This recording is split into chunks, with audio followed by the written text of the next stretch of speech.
हमारे प्रिय भाई बहनों को यीशु मसीह के नाम से हमारा नमस्कार, अभिनंदन। आज के बाइबल वचन के लिए आप सबों को प्रेम से स्वागत करते हैं। आज हमारा ध्यान का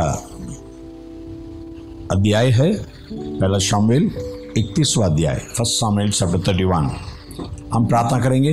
प्यारे पिता परमेश्वर, धन्यवाद देते हैं जैसे दाऊद राजा कहता है, प्रभु तेरे वचन में अद्भुत बातों को देखने के लिए मेरी आंखों को खोल दे। इससे आज भी हमारे आंखें खोल दे प्रभु, ताकि हम केवल वचन नहीं, वचन में तेरे चमत्कारों को, तेरे अद्भुत कामों को देखने के लिए मदद कर और हर एक के जीवन में अद्भुत काम होने दे। यीशु मसीह के नाम से मांगते हैं पिता, आमीन। पहला शमूएल 31 अध्याय। फलिस्ती तो इस्राएलियों से लड़े और इस्राएली पुरुष फलिस्तियों के सामने से भागे और गिलबो नाम पहाड़ पर मारे गए। और फलिस्ती शाऊल और उसके पुत्रों के पीछे लगे रहे। और फलिस्तियों ने शाऊल के पुत्र योनातान, अम्मीनादाब और मलकीश को मार डाला। और शाऊल के साथ दमाशान युद्ध हो रहा था और धनुर्धारियों ने उसे झा लिया और वह उनके कारण अत्यंत व्याकुल हो गया। तब शाऊल ने अपने हथियार ढोने वाले से कहा, अपनी तलवार खींचकर मुझे भोंक दे, ऐसा न हो कि वे कतनार रहित लोग आकर मुझे भोंक दे और मेरी टट्टा करे। पर तो उसके हथियार ढोने वाले ने अत्यंत भय खाकर ऐसा करने से इनकार किया।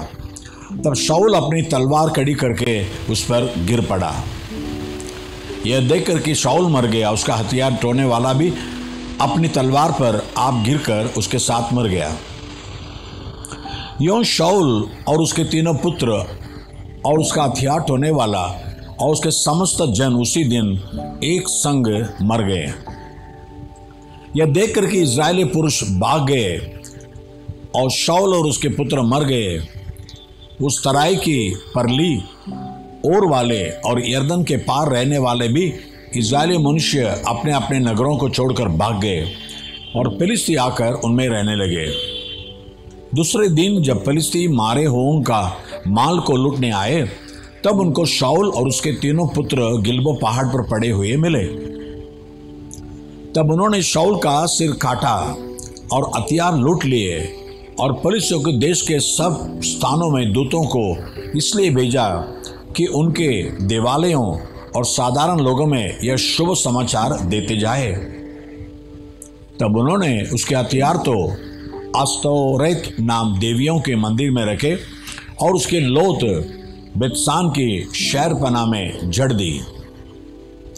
जब गिलाद वाले याबेस के निवासियों ने सुना कि फिलिस्तियों ने शाऊल से क्या क्या किया है, तब सब शूरवीर चले और रातारोत जाकर शाऊल और उसके पुत्रों की लोतें बेतसान की शहरपना पर से याबेस में ले आए और वहीं फूंक दी। तब उन्होंने उनकी अड्डियां लेकर याबेस के जाऊ के पेड़ के नीचे गाड़ दी और 7 दिन तक उपवास किया। इब्रानियों पहला अध्याय। पूर्व युग में परमेश्वर ने बाप दादों से तोड़ा तोड़ा करके और बांदी बांदी से भविष्यद्वक्ताओं के द्वारा बातें करके इन दिनों के अंत में हमसे पुत्र के द्वारा बातें की, जिसे उसने सारी वस्तुओं का वारिस ठहराया और उसी के द्वारा उसने सारी सृष्टि रची है। वह उसकी महिमा का प्रकाश और उसके तत्व की छाप है और सब वस्तुओं को अपनी सामर्थ्य के वचन से संभालता है। वह पापों को धोकर ऊंचे स्थानों पर महामहिम के दाहिने जा बैठा और स्वर्गदूतों से उतना ही उत्तम ठहरा जितना उसने उनसे बड़े पद का वारिस होकर उत्तम नाम पाया। क्योंकि स्वर्गदूतों में से उसने कब किसी से कहा कि तू मेरा पुत्र है, आज तू मुझसे उत्पन्न हुआ, और फिर यह कि मैं उसका पिता होऊंगा और वह मेरा पुत्र होगा। और जब पहिलौठों को जगत में फिर लाता है तो कहता है कि परमेश्वर के सब स्वर्गदूत उसे दंडवत करे। और स्वर्गदूतों के विषय में यह कहता है कि वह अपने दूतों को पवन और अपने सेवकों को ददकती आग बनाता है। पर तो पुत्र से कहता है कि हे परमेश्वर, तेरा सिंहासन युहान युग रहेगा, तेरे राज्य का राजदंड न्याय का राजदंड है। तूने धर्म से प्रेम और अधर्म से बैर रखा, इस कारण परमेश्वर ने तेरे साथियों से बढ़कर हर्ष रूपी तेल से तुझे अभिषेक किया।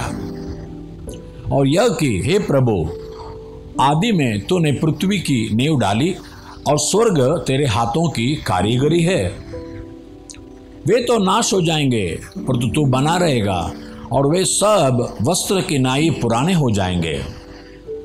और तू उन्हें चादर की नाई लपटेगा, और वे वस्त्र की नाई बदल जाएंगे, पर तू वही है, और तेरे वर्षों का अंत न होगा। और सर्वदूतों में से उसने किससे कब कहा कि तू मेरे दाहिने बैठ, जबकि मैं तेरे बैरियों को तेरे पांव के नीचे की पीढ़ी न कर दूं? क्या वे सब सेवा टहल करने वाली आत्माएं नहीं, जो उद्धार पाने वालों के लिए सेवा करने को भेजी जाती है?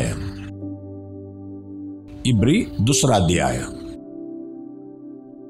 इस कारण चाहिए कि हम उन बातों पर जो हमने सुनी है और भी मन लगाएं, ऐसा न हो कि बहकर उनसे दूर चले जाए। क्योंकि जो वचन स्वर्गदूतों के द्वारा कहा गया था, जब वह स्थिर रहा और हर एक अपराध और आज्ञा न मानने का ठीक ठीक बदला मिला, तो हम लोग ऐसे बड़े उद्धार से निश्चित रहकर क्यों कर बच सकते हैं, जिसकी चर्चा पहले प्रभु के द्वारा हुई और सुनने वालों के द्वारा हमें निश्चय हुआ। और साथ ही परमेश्वर भी अपनी इच्छा के अनुसार चिन्हों और अद्भुत कामों और नाना प्रकार के सामर्थ्य के कामों और पवित्र आत्मा के वरदानों के बांटने के द्वारा इसकी गवाही देता रहा।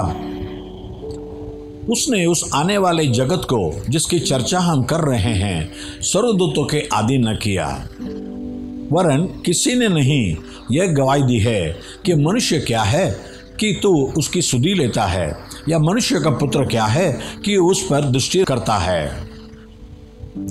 तूने उसे स्वर्गदूतों से कुछ ही कम किया। तूने उस पर महिमा और आदर का मुकुट रखा और उसे अपने हाथों के कामों पर अधिकार दिया। तूने सब कुछ उसके पांवों के नीचे कर दिया। इसलिए जबकि उसने सब कुछ उसके अधीन कर दिया, तो उसने कुछ भी रख न छोड़ा जो उसके अधीन न हो। पर हम अब तक सब कुछ उसके अधीन नहीं देखते। पर हम यीशु को, जो स्वर्गदूतों से कुछ ही कम किया गया था, मृत्यु का दुख उठाने के कारण महिमा और आदर का मुकुट पहने हुए देखते हैं, ताकि परमेश्वर के अनुग्रह से हर एक मनुष्य के लिए मृत्यु का स्वाद चखे। क्योंकि जिसके लिए सब कुछ है और जिसके द्वारा सब कुछ है, उसे यही अच्छा लगा कि जब वह बहुत से पुत्रों को महिमा में पहुंचाए, तो उनके उद्धार के कर्ता को दुख उठाने के द्वारा सिद्ध करे। क्योंकि पवित्र करने वाला और जो पवित्र किए जाते हैं सब एक ही मूल से हैं, इसी कारण वह उन्हें भाई कहने से नहीं लज्जाता, पर कहता है कि मैं तेरा नाम अपने भाइयों को सुनाऊंगा, सभा के बीच में मैं तेरा भजन गाऊंगा। और फिर यह कि मैं उस पर भरोसा रखूंगा, और फिर यह कि देख, मैं उन लड़कों सहित जिसे परमेश्वर ने मुझे दिए। इसलिए जबकि लड़के मांस और लहू के बागी हैं, तो वह आप भी उनके समान उनका सहभागी हो गया, ताकि मृत्यु के द्वारा उसे, जिसे मृत्यु पर शक्ति मिली थी, अर्थात शैतान को निकम्मा कर दे, और जितने मृत्यु के भय के मारे जीवन भर दासत्व में फंसे थे, उन्हें छुड़ा ले। क्योंकि वह तो स्वर्गदूतों को नहीं, वरन इब्राहिम के वंश को संभालता है। इस कारण उसको चाहिए था कि सब बातों में अपने भाइयों के समान बने, जिससे वह उन बातों में जो परमेश्वर से संबंध रखती है एक दयालु और विश्वास योग्य महायाजक बने, ताकि लोगों के पापों के लिए प्रायश्चित करे। क्योंकि जब उसने परीक्षा की दशा में दुख उठाया, तो वह उनकी भी सहायता कर सकता है जिनकी परीक्षा होती है। न्याय की किताब 4वां अध्याय। जब यहूद मर गया तब इस्राएलियों ने फिर यहोवा की दृष्टि में बुरा किया, इसलिए यहोवा ने उनको हासोर में विराजने वाले कनान के राजा याबीन के अधीन में कर दिया, जिसका सेनापति सिसरा था, जो अन्य जातियों की हराशेत का निवासी था। तब इस्राएलियों ने यहोवा की दुहाई दी, क्योंकि सिसरा के पास लोहे के 900 रथ थे और वह इस्राएलियों पर 20 वर्ष तक बड़ा अंधेर करता रहा। उस समय लपीदोत की स्त्री दबोरा, जो नबियाती इस्राएलियों का न्याय करती थी, वह यप्रेम के पहाड़ी देश में रामा और बेतेल के बीच में दबोरा के खजूर के तले बैठा करती थी और इस्राएली उसके पास न्याय के लिए जाया करते थे। उसने अबीनोअम के पुत्र बारा को केदेश नप्ताली में से बुलाकर कहा, क्या इस्राएल के परमेश्वर यहोवा ने यह आज्ञा नहीं दी कि तू जाकर ताबोर पहाड़ पर चढ़ और नप्तालियां और जबूलूनी में के 10,000 पुरुषों को संग ले जा। तब मैं याबीन के सेनापति सिसरा के रथों और भीड़ बाड़ समेत किशोर नदी तक तेरी ओर खींच ले आऊंगा और उसको तेरे हाथ में कर दूंगा। बाराक ने उससे कहा, यदि तू मेरे संग चलेगी तो मैं जाऊंगा, नहीं तो न जाऊंगा।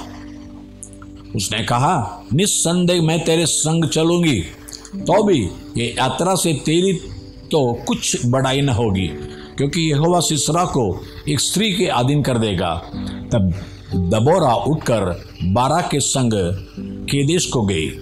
तब बाराक ने जबूलून और नप्ताली के लोगों को केदेश में बुलवा लिया और उसके पीछे 10,000 पुरुष चढ़ गए और दबोरा उसके संग चढ़ गए। हेबेर नाम केनी ने उन केनियों में से जो मूसा के साले होवाब के वंश के थे अपने को अलग करके केदेश के पास के साननीम के बांच वृक्ष तक जाकर अपना डेरा वहीं डाला था। जब सिसरा को यह समाचार मिला कि अबीनोअम का पुत्र बाराक ताबोर पहाड़ पर चढ़ गया है, तब सिसरा ने अपने सब रथ जो लोहे के 900 रथ थे और अपने संग की सारी सेना को अन्य जातियों के हराशेत के किशोर नदी पर बुलवाया। तब तबोरा ने बाराक से कहा, उठ, क्योंकि आज वह दिन है जिसमें यहोवा सिसरा को तेरे हाथ में कर देगा। क्या यहोवा तेरे आगे नहीं निकला है? इस पर बाराक और उसके पीछे पीछे 10,000 पुरुष ताबोर पहाड़ से उतर पड़े। तब यहोवा ने सारे रथों वरन सारी सेना समेत सिसरा को तलवार से बाराक के सामने घबरा दिया और सिसरा रथ पर से उतर के पांव पांव भाग चला। और बाराक ने अन्य जातियों के हराशेत तक रथों और सेना का पीछा किया और तलवार से सिसरा की सारी सेना नष्ट की गई और एक भी मनुष्य न बचा। पर तो सिसरा पांव पांव हेबेर केनी की स्त्री याएल के डेरे को भाग गया, क्योंकि आसोर के राजा याबीन और हेबेर केनी में मेल था।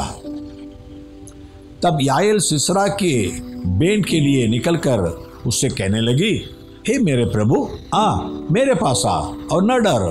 तब वह उसके पास डेरे में गया और उसने उसके ऊपर कंबल डाल दिया। तब सिसरा ने उससे कहा, मुझे प्यास लगी है, मुझे थोड़ा पानी पिला। तब उसने दूध की कुप्पी खोलकर उसे दूध पिलाया और उसको ओढ़ा दिया। तब उसने उससे कहा, डेरे के द्वार पर खड़ी रह, और यदि कोई आकर उससे पूछे कि यहाँ कोई पुरुष है, तब कहना, कोई भी नहीं। इसके बाद हेबेर की स्त्री याएल ने डेरे की एक घूंटी ली और अपने हाथ में एक हथौड़ा भी लिया और दबे पांव उसके पास जाकर घूंटी को उसके खंड पट्टी में ऐसा ठोक दिया कि घूंटी पार होकर भूमि में धंस गई। वह तो थका था ही, इसलिए गहरी नींद में सो रहा था, सो वो मर गया। जब बाराक सिसरा का पीछा करता हुआ आया तब याएल उससे भेंट करने के लिए निकली और कहा, इधर आ, जिसका तू खोजी है उसको मैं तुझे दिखाऊंगी। तब उसने उसके साथ जाकर क्या देखा कि सिसरा मरा पड़ा है और वो गूंटी उसकी कनपट्टी में गड़ी है।